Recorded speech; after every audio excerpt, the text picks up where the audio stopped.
Okay, so we're going to come back. I'll rearrange my seated mountain here. So,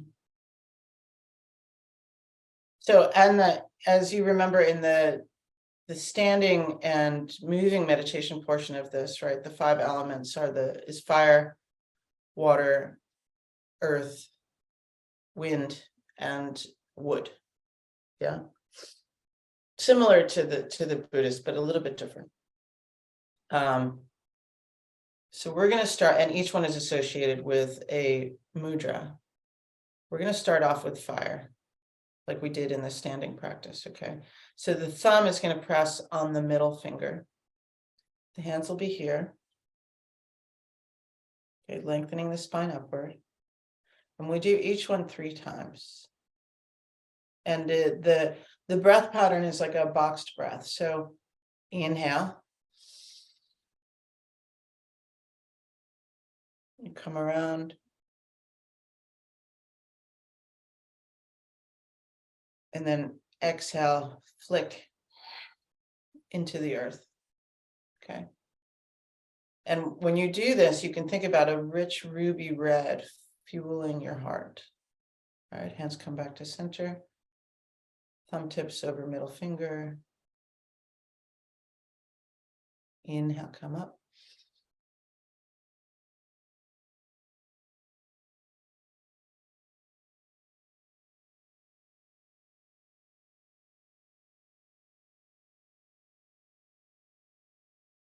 Exhale, release.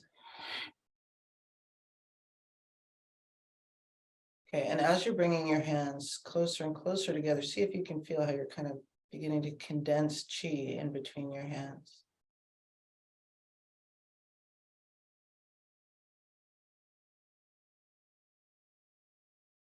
And one last time here, so thumb, middle finger. And you can play with that also, right? Like, don't just take my word for it.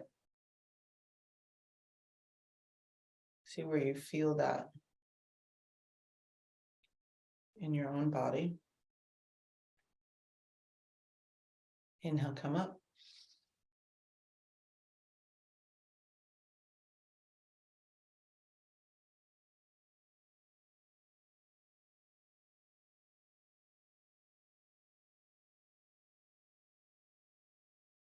Exhale. Okay. And what we're doing is we're just drawing out toxins and impurities and releasing them into the earth. Okay. So now coming back around, thumb over ring finger. Okay. And notice where you notice that.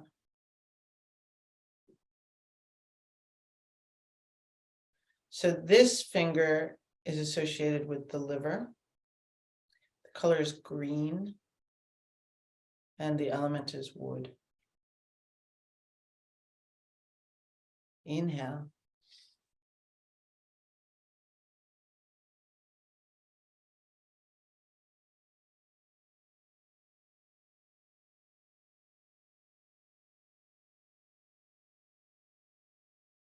Exhale. And back to center.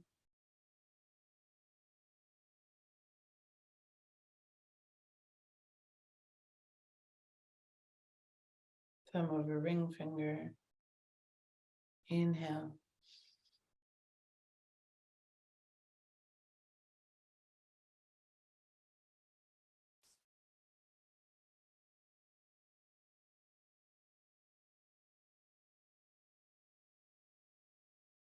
Exhale.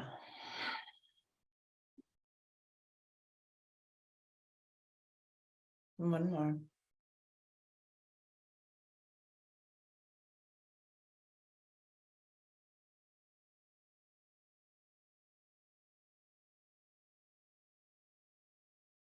Inhale.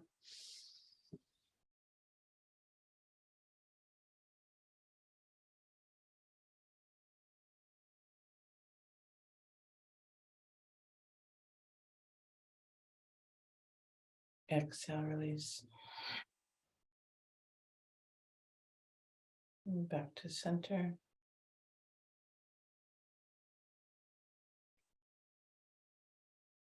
Next one is pinkies for our kidneys. The element is water, and the color is like this, the color of the aurora borealis.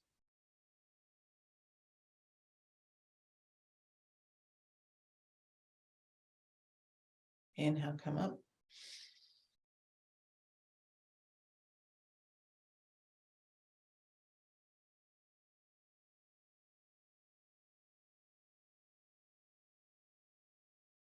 Exhale.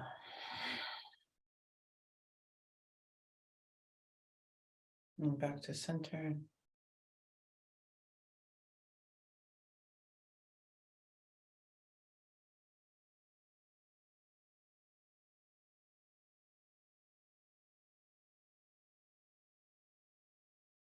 Inhale.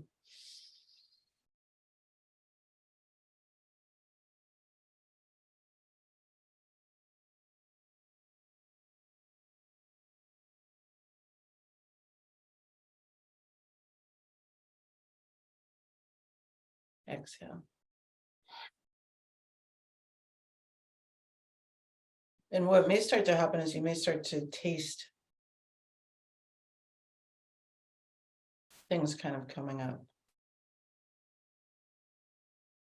So one last time, thumb over pinky. Inhale, come up and around, slowly, slowly.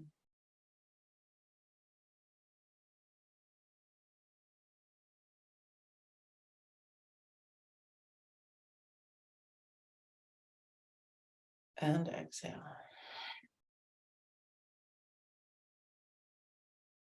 And back to center. Next finger is the thumb. So this time we actually press the pointer finger onto the thumb bed. And again, it may be quite immediate. It was for me, where you just feel that organ, and if it's not, then that's not. It's just simply just information. This is for spleen. The element is earth. The color is like this ochre yellow. Inhale.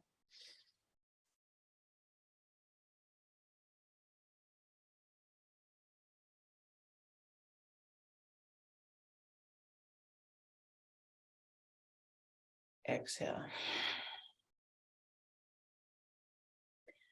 And the spleen is known as the kind of the organ of fortitude, right? So each organ also has an emotional kind of characteristic to it. Draw the earth into you. Inhale.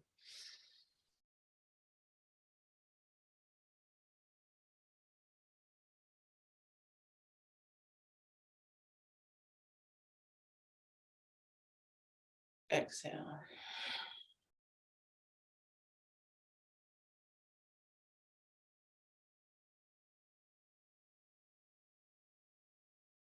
Last one here. Inhale, come up.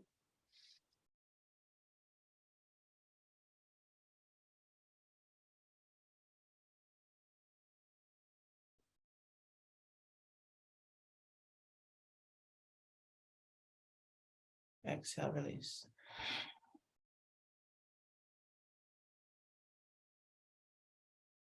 And back to center. So now the last one, pressing the thumb over the forefingers. And again, notice what you notice. This is for the lungs. The color is white. And the lungs are where we tend to carry grief. Okay, inhale, come up. All right, you can imagine white light filling your lungs.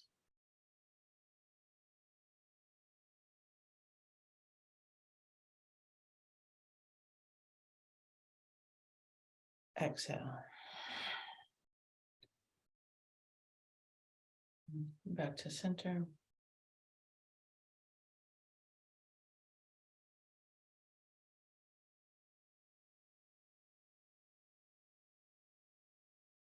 Inhale.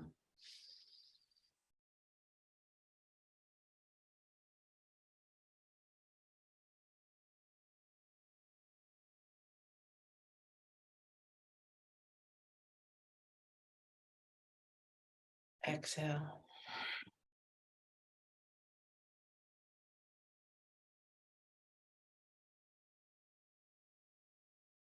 Last one here. Inhale, come up.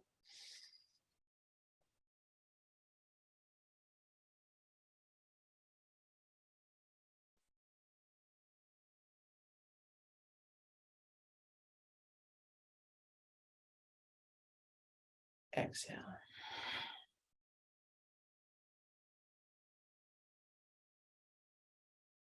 Okay, and then coming around again.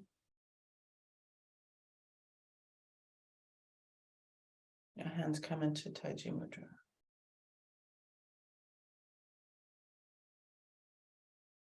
And just look inside.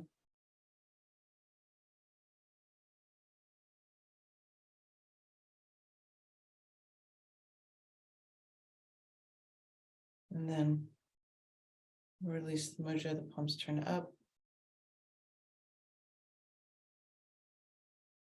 and down.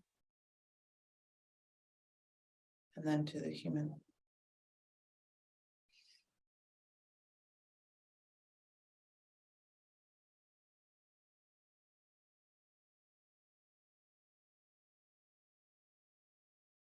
How you guys doing? Good. It's such a Tuguna Shan is such a beautifully calming practice. You know, and it's one that you're just nourishing yourself, you know.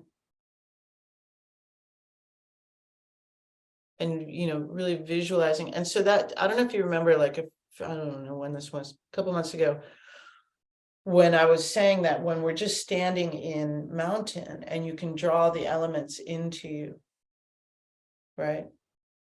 Like Tuguna Shan is an active way of doing it, 5-element practice, even more active, right? But you can do it just simply sitting in mountain, standing in mountain, or as you're walking down the street, you know, or in the desert, right? Just drawing into you, allowing just to flow into you because it's already there, right? The energy of a human extends 12 feet outward at least, right? And then if you start talking about the kayas, you know, more and more and more and more, right? The energy of the plants too extends outward. And clearly the earth, right? This huge magnetic rock that we're on. And the sun, right? It's not like it's just there and it doesn't extend or go anywhere. It moves outward. So connect to it consciously. Right. Plus, for me, when I'm doing these practices, I'm not really thinking about anything else. Yeah. Lauren, I will send you Menla Buddha. And I will see you guys next week. Have a wonderful. I put that in chat about the 8 worldly concerns. Oh, you did. Thank you, Danny. I should have those memorized, and I did have them memorized at one point, but I couldn't call them up this morning. The 8 worldly concerns. Yeah, it's so important to remember. You know, the other thing too is, you know, if that was your experience, you can think of it as like that karmic seed has now ripened and it's done. It got done with that one, you know. And that one the thing that I've been having a conversation about with some friends and other humans is like, if we experience something as a karmic ripening, right, in the past, that happened. But if we're continuing to experience it, right? And relive it and relive it and relive it. We're the ones that are doing that. And we can break that cycle. Does that make sense? And it's possible, we can, and that it's, you know, just training our minds. And noticing if something comes up and being like, oh, that was interesting, you know, but trying not to let it derail us, or maybe even allowing ourselves to weep, you know, because clearly the karmic thread is still there in some way. Yeah. I have to hop into a meeting, but it was really nice to see you guys, and I'll see you next week. Okay. Thank you, Danny. Thank you. Thank